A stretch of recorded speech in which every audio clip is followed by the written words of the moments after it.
Hi friends, मैं जिगर शाह आपका स्वागत करता हूं मेरी यूट्यूब चैनल शेयर बाजार विजन पे। दोस्तों, एक बार फिर से मिल रहे हैं, नेक्स्ट वीक की स्ट्रेटेजी को लेकर आए हैं। लास्ट वीक में हमने देखा फ्राइडे को मार्केट क्लोज है 25,956, यानी कि और मोस्ट ऑफली हमने जो लास्ट 2 वीक्स में जो रेंज दी हुई थी वही रेंज चल रही है 25,700, और ऊपर में 26,150 के ऊपर क्लोज नहीं आ रहा है। बाजार एक रेंज में घूम रहा है, तो हमें लगता है बाजार एक प्रिसाइजली कोई न्यूज़ की वेट कर रहा है, तो वो न्यूज़ ब्रेकआउट होने पे बाजार ऊपर की तरफ या नीचे की तरफ रेंज ब्रेकआउट करेगा। तो हमें लगता है नेक्स्ट वीक में थोड़ा सा बाजार पॉजिटिव होने का प्रयत्न करेगा। लास्ट 2 डेज़ में हमने देखा कि एफआईआई ने अपना डेटा सुधारा है। लास्ट 2 डेज़ में वो नेट वो पॉजिटिव थे, तो हमें लगता है कि नेक्स्ट वीक में भी थोड़ी पोजीशन ऐसी चलेगी, तो हमारा बाजार उसको पॉजिटिव लेकर दौड़ने का प्रयत्न करेगा। तो हमें लगता है नेक्स्ट वीक में बाजार थोड़ा ठीक ठाक रहेगा, अच्छा रहेगा। तो हमें लगता है निफ्टी को बाय करके चलना चाहिए। 25,960 के ऊपर है।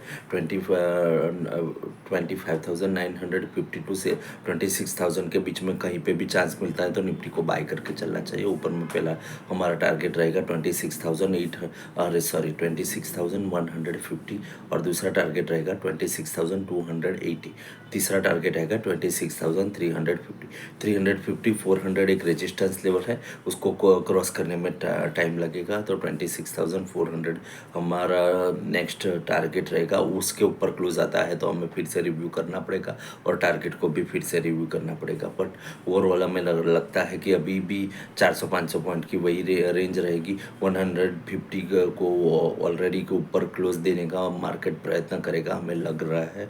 तो उसकी एक्सपेक्टेशंस में ही हमने निफ्टी को बाय का कॉल दिया है। सेल के लिए ऊपर में सेल के लिए हमने जो रेजिस्टेंस लेवल दिखाया 26,350 टू 400, वो रेजिस्टेंस है।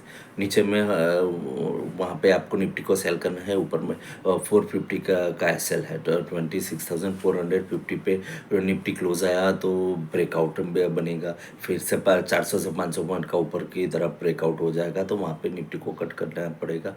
नीचे में हमें टारगेट मिलेगा 26,300, दूसरा टारगेट मिलेगा 26,210, तीसरा टारगेट 26,150, और लास्ट में 25,900 जो हमारा क्लोजिंग लेवल है उसके आसपास का हमें टारगेट मिलेगा। वो सेल की स्ट्रेटेजी है। ऊपर पे सेल की स्ट्रेटेजी, हाँ नीचे में जब तक 25,750 के नीचे निफ्टी क्लोज नहीं देता है वहाँ पे सेल नहीं करना है। 25,750 के नीचे कोई भी कारण से निफ्टी को सेल क्लोज आता है तो वहाँ पे सेल करना चाहिए। ऊपर में नीचे में हमारा पहला टारगेट रहेगा 25,700, दूसरा टारगेट रहेगा 25,610, तीसरा टारगेट रहेगा 26,550, अहम टारगेट रहेगा 26,450। हमें नहीं लगता है कि 25,400 के नीचे बाजार जा सकता है। तो ओवरऑल हमें लगता है कि बाजार एक रेंज बाउंड रहेगा।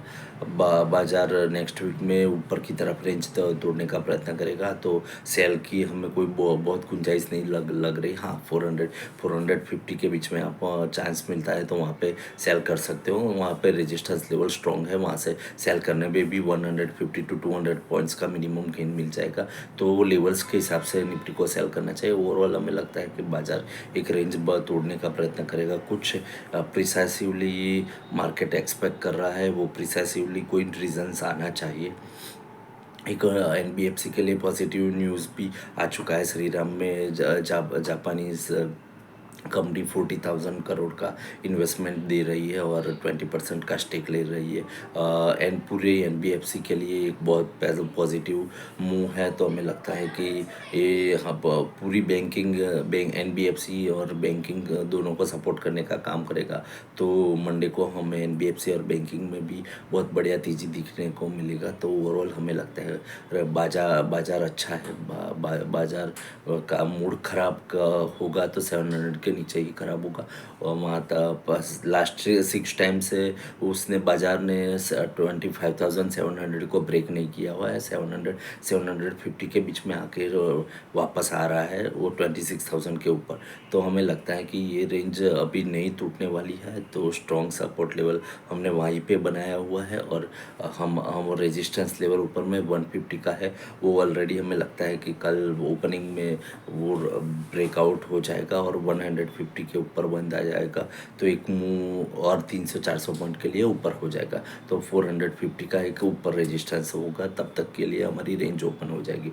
तो हमें लगता है कि बाजार बढ़िया मूड में है, बट स्टॉक नहीं चल रहे हैं। स्टॉक के लिए हमने पहले भी एडवाइस किया था कि करंट सिनेरियो में बैंकिंग और आईटी थोड़ा बहुत हमें अच्छा लगता है, वहाँ पे फोकस करो, स्टॉक वहाँ पे आपको थोड़ा सा अच्छा रिटर्न देगा। अभी भी हमें आईटी बॉटम आउट की गेम लग रही है, यहाँ से मिनिमम 10 to 20% का आईटी में हमें जंपअप दिख रहा है, और बैंकिंग भी हमें बढ़िया लग रहा है।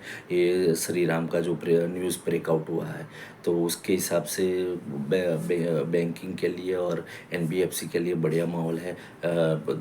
उनकी रेटिंग भी चेंज होने का चांसेस है। श्री राम की रेटिंग तो ऑलरेडी चेंज हो जाएगी 1-2 दिन में, बट दूसरी एनबीएफसी में भी रेटिंग चेंज की एक एक्सपेक्टेशन है। तो बढ़िया ऐसी एनबीएफसी में आप काम कर सकते हो, वहाँ पे आपको बढ़िया रिटर्न मिलेगा नेक्स्ट 10 to 20 डेज में। नेक्स्ट हम बजट को एक्सपेक्ट कर रहे हैं, फर्स्ट फेब को बजट है, तो वहाँ पे भी हमें लगता है कि रेलवे के स्टॉक को बढ़िया परफॉर्मेंस दिखाना चाहिए। तो शॉर्ट टर्म के लिए आप रेलवे के स्टॉक देख सकते हो। रेलवे में हमें बहुत सारे स्टॉक्स अच्छे लग रहे हैं, जैसे आरवीएनएल है, आईआरएफसी है, उस ऐसे कई स्टॉक्स हमने ऑलरेडी रिकमेंडेड किए हुए हैं। इरकॉन इंटरनेशनल है, बढ़िया स्टॉक है, बढ़िया तेज़ी दिखा सकते हैं। तो आप शॉर्ट टर्म के एक्सपेक्टेशंस में वहाँ पे बाय कर सकते हो।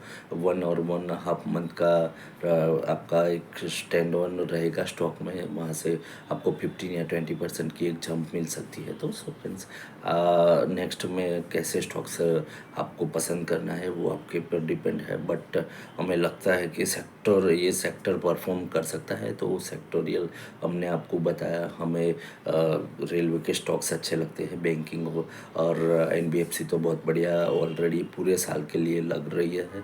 साथ साथ में हमने दूसरे आपको आईटी सेक्टर में भी बहुत से स्टॉक रिकमेंडेशन किए, उसमें भी आप कुछ सेलेक्ट कर सकते हो। सो फ्रेंड, आज के लिए इतना ही था, फिर मिलते हैं नेक्स्ट वीडियो में नेक्स्ट डिटेलिंग के साथ। जाते जाते आप सबको एक रिक्वेस्ट है, आप हमारे वीडियो को देख रहे हैं तो आपको हमारा जो डिटेलिंग निफ्टी में है वो पसंद आ रहा है, तो हमारा वीडियो आप शेयर करने लाइक कीजिए, शेयर कीजिए, जिससे हम ज़्यादा से ज़्यादा लोगों तक पहुंच सकें।